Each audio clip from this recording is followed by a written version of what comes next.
more time.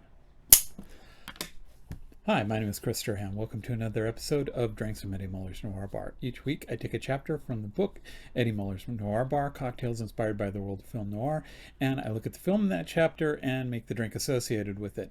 Today we are going to look at the film The Big Sleep and make the drink The Gimlet. Now, The Big Sleep is a movie that stars Humphrey Bogart and Lauren Bacall. It's a movie. Now, Eddie Muller in the book says that he really considers it more of a screwball comedy than a film noir, and I can kind of see that because it's really kind of a farce of a film noir that's just kind of poking fun at the genre.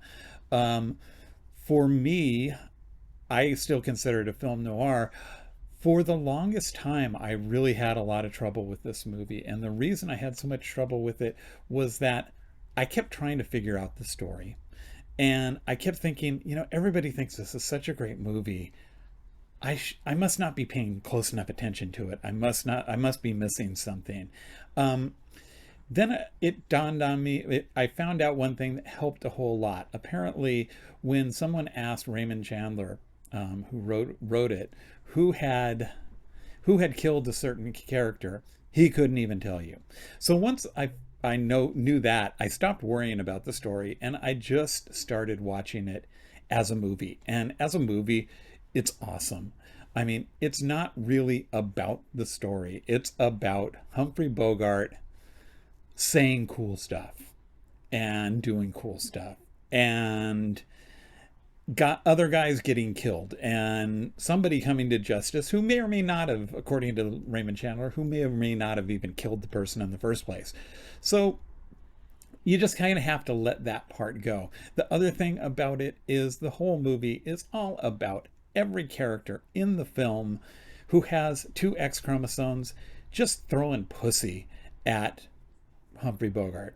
Oh, was that my outside voice? There's probably a more delicate way to say that, but it does get the point across, and that's basically what's happening here. Every single female character wants to sleep with Humphrey Bogart. From Lauren Bacall's sister to the first bookstore girl who basically probably wouldn't sleep with him just because he messes with her. This is not the one in the bookstore across the street. This is the one in the bookstore where he goes in looking for the Ben-Hur with the double printed line on page 353 or whatever it is. She probably wouldn't sleep with him just because he messed with her the first time he met her, so she's pissed off at him, which probably makes her want to sleep with him even more, but she probably wouldn't do it just out of spite. Then you have the bookstore girl from across the street who naturally wants to sleep with Humphrey Bogart, and the cab driver, Lauren Bacall's little sister. None of this really bothers Lauren Bacall because ultimately she knows that she's going to be the one that ends up with them. So basically, this whole movie is about watching Humphrey Bogart and listening to what he says and just letting this movie wash over you. And that's really all you need to know about The Big Sleep. If you try to figure it out, if you try to follow the story, you're just going to get confused and you're going to get distracted from all the wonderful goodness that Humphrey Bogart brings to this film. The Gimlet.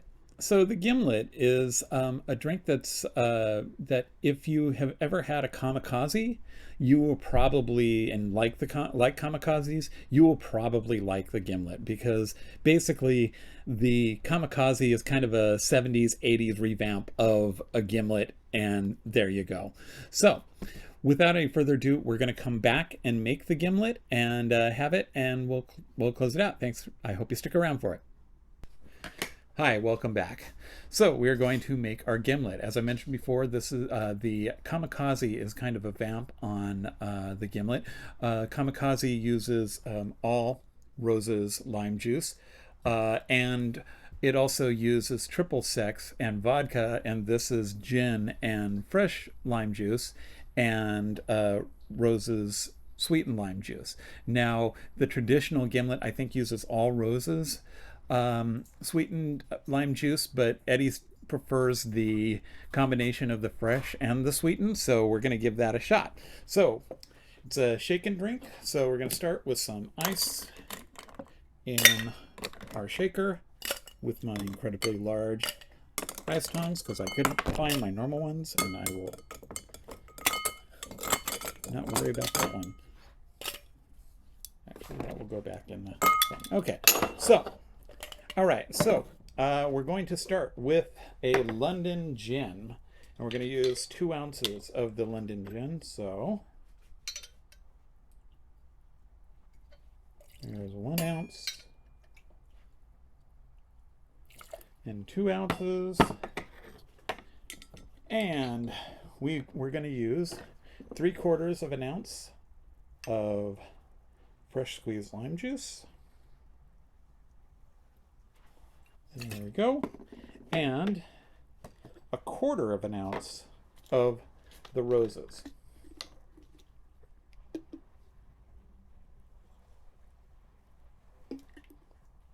He said actually 1/4 ounce or less of the roses. So, all right, there we go.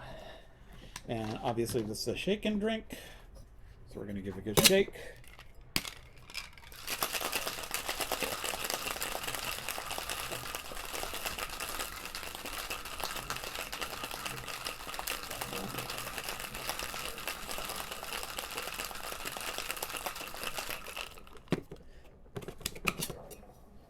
Okay, and we're going to strain this into a chilled coupe glass.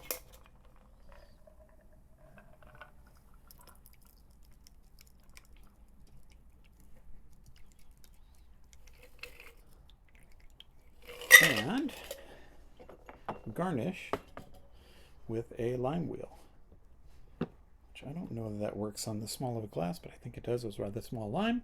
So here we go. Cheers.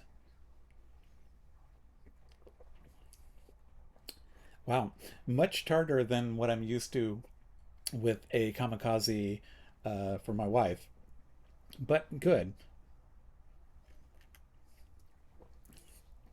You're getting a really strong lime. So you're not getting a lot of the gin, but it works. I could do this. So anyway, from a booth in the back of Eddie Muller's Noir Bar, we're going to say cheers. Hope you join us next week. Thanks for coming.